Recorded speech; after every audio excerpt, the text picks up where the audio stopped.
Bom dia, Jesus Cristo é nosso amado Senhor. No livro de Hebreus, no capítulo 10, verso 1, a palavra do Senhor diz assim: Ora, visto que a lei tem sombra dos bens vindouros, não a imagem real das coisas, nunca jamais pode tornar perfeitos os ofertantes com os mesmos sacrifícios que ano após ano perpetuamente eles oferecem. Louvado seja o Senhor. Obrigado, Senhor, porque Tu és a realidade de toda a sombra estabelecida na lei. Obrigado, Abba, obrigado, Jesus, obrigado, Espírito Santo, por ser essa realidade para cada um de nós. Se dispensa para nós essa manhã. Fala, interpreta a Tua palavra. Ó Senhor, supera todas as nossas debilidades, todas as nossas falhas, porque o Senhor é aquele que nos capacita, pois és a nossa capacidade. Guarda-nos em Ti, Senhor, e nos livra do mal. Então, começando logo fazendo uma correção no Pão e Água de ontem, que dizemos que a questão de se confiar, lembra que Jesus não se confiava, ele confiava um reino, mas não se confiava a ninguém, a não ser o Pai. Não é João 17, tá? É Lucas 22, verso 29. E o segundo, né, equívoco foi que a gente falou que o espírito do homem conhece as coisas de Deus, que está lá em 1 Coríntios 2, e não é. O espírito do homem conhece as coisas do homem, assim como o espírito de Deus conhece as coisas de Deus, tá bom? Então, esclarecido isso aí. Então, perdão pelo equívoco, vamos em frente. Então, o que é que o Senhor está nos ensinando essa manhã? Que a lei era uma sombra de uma realidade, né? A lei era o caráter de Cristo que agora encarnou e é a realidade de tudo que está lá. E aí ele volta novamente a nos ensinar a questão do partir do pão, que está tudo baseado nas festas de Israel. A igreja não pratica as festas de Israel. A igreja tem a realidade do caráter de Cristo que foi dado como lei a Israel e é uma realidade para nós. Porque a Páscoa é uma realidade, os asmos é uma realidade, as primícias é uma realidade, o Pentecostes é a realidade, as trombetas são uma realidade, a expiação do pecado é uma realidade, e tabernáculo é uma realidade que vai ser manifesta no milênio, vivendo a nossa realidade hoje. E essas 7 festas que a gente falou, né, tem como ciclo principal 3 festas, que é Páscoa, primícias e os tabernáculos. Você vai ver isso em Êxodo 34, a partir do 18, leia lá. Você vai ver isso em Levítico 16, Levítico 23 e Deuteronômio 16, tá? Levítico 23 e Deuteronômio 16.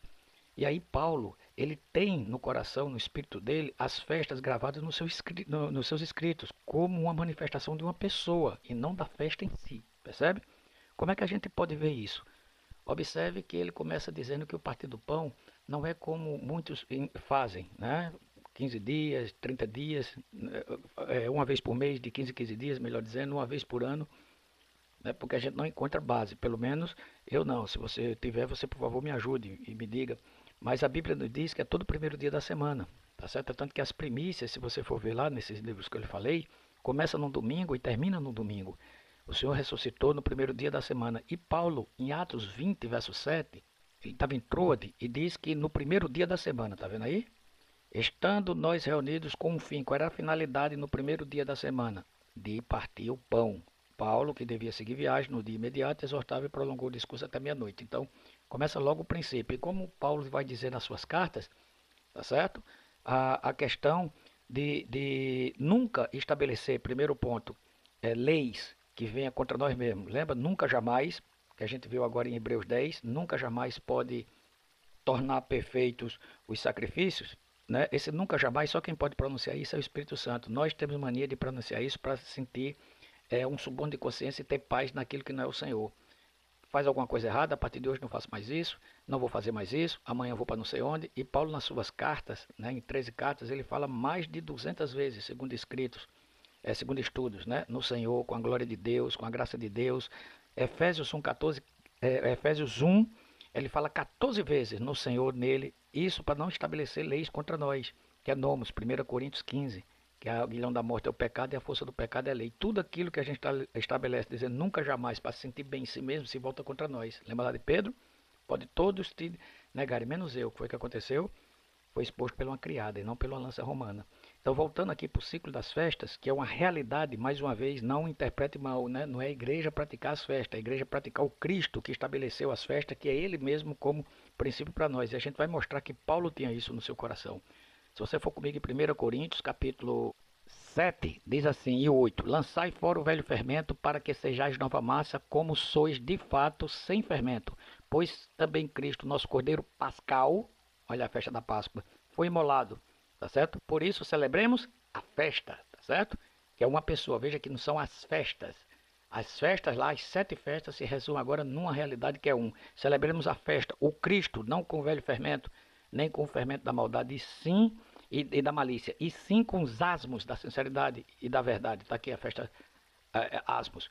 Então você indo comigo em 1 Coríntios 15, verso 20, diz assim: Mas de fato Cristo ressuscitou dentre os mortos, sendo ele as primícias do que dormem. Isso se referindo ao Senhor. Agora o Senhor e nós, que estamos unidos a Ele, que é a terceira festa lá, lembra?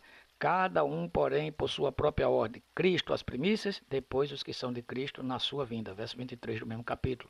Pentecostes, você vai ver em Atos 2, que o revestimento de poder, tá certo? Era para se negar a si mesmo, aprender a negar a carne, crucificá-la, tá certo? Para poder os sinais seguir, e não o pentecostalismo que hoje é pregado.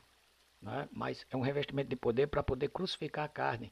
Você vai ver as trombetas, Apocalipse, 7 trombetas. Você vai ver a expiação no próprio capítulo 10 aqui. No livro de Hebreus é o que mais tem, mas no capítulo 10 você vai ver a expiação, tá certo? Que é o ciclo das festas, para que exatamente possa, no caso, entrar nos tabernáculos. Então, Páscoa, Cristo. Pães asmo, a palavra dele sem fermento, primícias, para que sejamos encontrados fazendo assim, filho varão, lembra? Pentecostes, revestimento de poder para ter esse viver. E aí o que é que acontece? Trombetas, anúncio do evangelho, a última trombeta do Antigo Testamento, Malaquias, a primeira trombeta no Novo Testamento, João Batista, e aí segue-se cada um de nós, livro de Atos, tá certo? Aí vai fazer o que? As trombetas, o anúncio do evangelho salva o que? A nós mesmos e a quem está ouvindo, expiação de pecados. Tá certo? Nós já fomos espiados do pecado na Páscoa, agora estamos espiando os pecados, crucificando a carne na dependência do Senhor, para viver a realidade dos tabernáculos, João 7, aguardando a sua manifestação. E na própria carta dos Hebreus, capítulo 10, no verso 9, diz: Então acrescentou: Eis aqui estou para fazer, ó Deus, a tua vontade. Remove o primeiro para estabelecer o segundo. Tá vendo? Remove tudo que era sombra e agora estabelece na pessoa de Cristo. Quando não temos ele como realidade e ficamos nas sombras, o que é que acontece? Hebreus 9, verso 7. Mas no segundo, o sumo sacerdote, ele sozinho, uma vez por ano, não sem sangue, que oferece por si pelos pecados de ignorância do povo, querendo com isto dar a entender o Espírito Santo que ainda o caminho do santo lugar não se manifestou, enquanto o primeiro tabernáculo continua erguido. Percebe? Que quando a gente vive na sombra da lei, nos padrões da lei, querendo se justificar em forma de lei, o que já é real não se torna real na nossa vida. E aí a gente não entende o ciclo da festa, tá certo? E consequentemente não entende a mesa e consequentemente nossos olhos não são abertos e não há abertura do entendimento para compreender as escrituras. Que o Senhor nos livre e nos guarde.